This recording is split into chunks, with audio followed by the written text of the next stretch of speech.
Farewell speech of Ghulam Nabi Azad. तो आइए देखते हैं किस प्रकार गुलाम नबी आज़ाद जी ने सभी देशवासियों का दिल मोह लिया। साथ ही साथ देखिए किस प्रकार हमारे पीएम मोदी भी हुए भाव विभोर। मुझे याद है वहां 14 अगस्त भी मनाया जाता था और 15 अगस्त भी मनाया जाता था हमारे कॉलेज में। और 14 अगस्त तो आप जानते हैं किसके लिए मनाया जाता, और मेजॉरिटी उनकी थी जो 14 अगस्त को मनाते, और बहुत कम माइनॉरिटी थी दर्जन के अंदर, जिसमें मैं भी था और मेरे दोस्त थे जो 15 अगस्त में स्टाफ के और प्रिंसिपल के साथ रहते थे। और उसके बाद हम एक हफ्ता कॉलेज नहीं जाते थे क्योंकि पिटाई होती। तो उस वक्त से निकलकर हम इस सोच के आए हैं जिस सोच में आज हम सब हैं। और मुझे खुशी है इस बात की कि इस सोच को बहुत सारे लोगों ने, और मैं बधाई देता हूं दूसरी पार्टीज को भी, वहां नेशनल कॉन्फ्रेंस हो, पीडीपी हो, बीजेपी तो शुरू से ही कौमी धारा की पॉलिटिक्स में थी, वो भी आहिस्ता आहिस्ता बड़े पैमाने पे आए और कश्मीर आगे बढ़ा। मेरी हमेशा ये सोच रही कि हम बड़े खुशकिस्मत हैं, जन्नत हिंदुस्तान ही है। मैं तो आजादी के बाद पैदा हुआ, लेकिन आज गूगल के जरिए मैं पढ़ता हूं, देखता हूं, सुनता हूं, यूट्यूब के जरिए पढ़ता हूं। मैं उन खुशकिस्मत लोगों में हूं जो पाकिस्तान कभी नहीं गया, लेकिन जब मैं पढ़ता हूं कि वहां किस तरह के हालात हैं पाकिस्तान के अंदर, तो मुझे गौरव महसूस होता है, मुझे फख्र महसूस होता है कि हम हिंदुस्तानी मुसलमान हैं। और बल्कि अगर मैं आज कहूंगा विश्व में किसी मुसलमान को अगर गौरव होना चाहिए, वो हिंदुस्तान के मुसलमान को गौरव होना चाहिए। हमने इन पिछले 30-35 सालों से अफगानिस्तान से लेकर इराक से लेकर और कुछ सालों पहले से देखे कि किस तरह से मुस्लिम देश खत्म हो जा रहे हैं एक दूसरे के अंदर, और एक दूसरे से लड़ाई करते हुए। वहां हिंदू तो नहीं है, वहां कोई क्रिश्चियन तो नहीं है, वहां दूसरा तो नहीं है जो लड़ाई कर रहा, आपस में लड़ाई कर रहे हैं। और जो कल्चर है, हमदर्द तो लोग पाकिस्तान के बहुत थे, सुनने में आया है, मैं कभी गया नहीं, लेकिन जो समाज में बुराइयां हैं, दूसरे मुल्क के बारे में नहीं कहना चाहिए, लेकिन हम गौरव से यह कह सकते हैं कि हमारे मुसलमानों में वो बुराइयां खुदा न करे कि कभी भी लाए। तो आज हम गौरव से यह कह सकते हैं। लेकिन यहां मेजॉरिटी कम्युनिटी को भी 2 कदम आगे बढ़ने की जरूरत है, तभी मेजॉरिटी कम्युनिटी 10 कदम आगे बढ़ी। और आगे देखिए किस प्रकार हमारे पीएम मोदी भाव विभोर हो गए गुलाम नबी आज़ाद जी के फेयरवेल पर। जब आप मुख्यमंत्री थे, मैं भी एक राज्य का मुख्यमंत्री के नाते काम करता था, हमारी बहुत गहरी निकटता रही उस कार्यकाल में। शायद ही कोई ऐसी घटना मिल सकती है कि जबकि हम दोनों के बीच में कोई संपर्क सेतु ना रहा। एक बार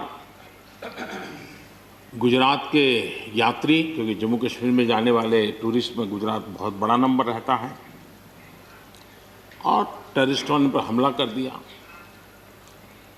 करीब 8 लोग शायद मारे गए। सबसे पहले गुलाम नबी जी का मुझे फोन आया,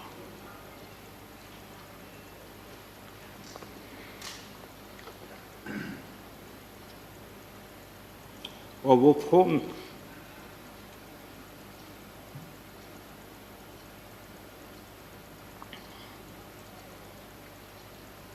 सिर्फ सूचना देने का नहीं था,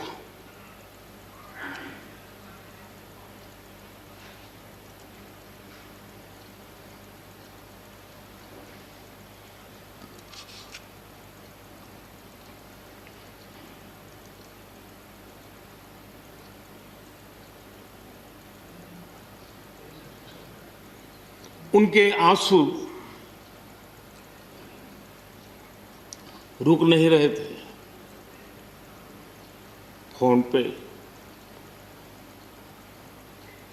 उस समय प्रणब मुखर्जी साहब डिफेंस मिनिस्टर थे। मैंने उनको फ़ोन किया, मैंने कहा साहब अगर फोर्स का हवाई जहाज़ मिल जाए डेड बॉडी को लाने के लिए।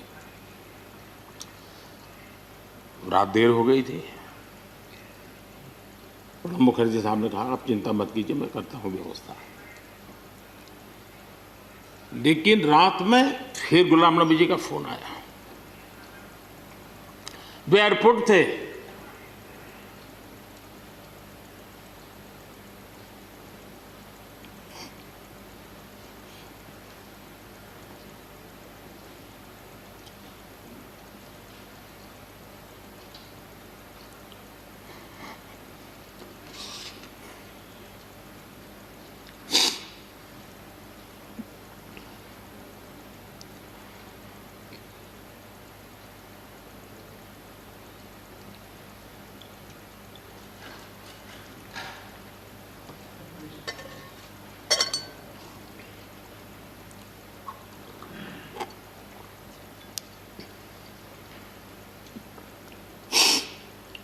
सॉरी,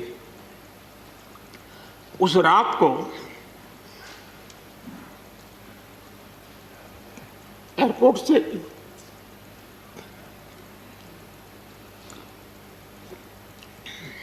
उन्होंने मुझे फोन किया और जैसे अपने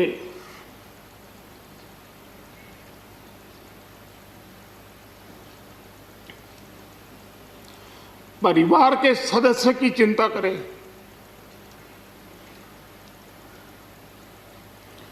वैसी चिंता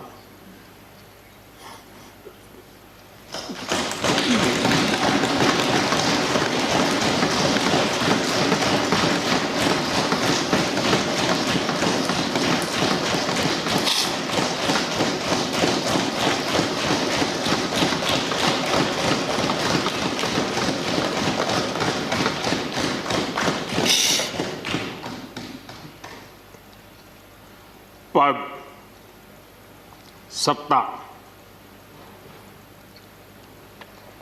जीवन में आती रहती है,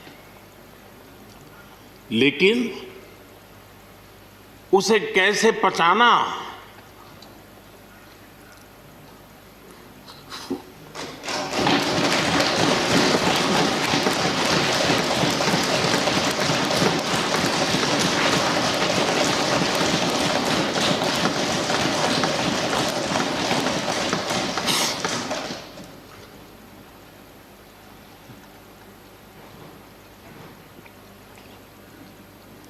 मेरे लिए बड़ा भावुक पल था।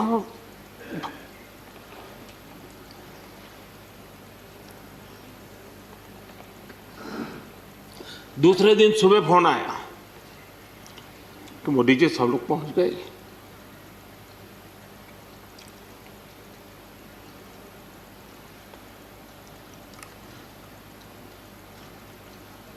इसलिए एक मित्र के रूप में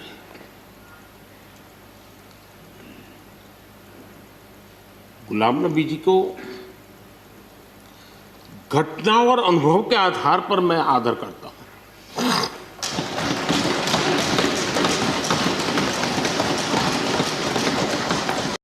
इसी प्रकार हमारे साथ हमेशा बने रहिए, यानी चटपट न्यूज़ चैनल के साथ हमेशा बने रहिए और देखते रहिए चटपट खबरें।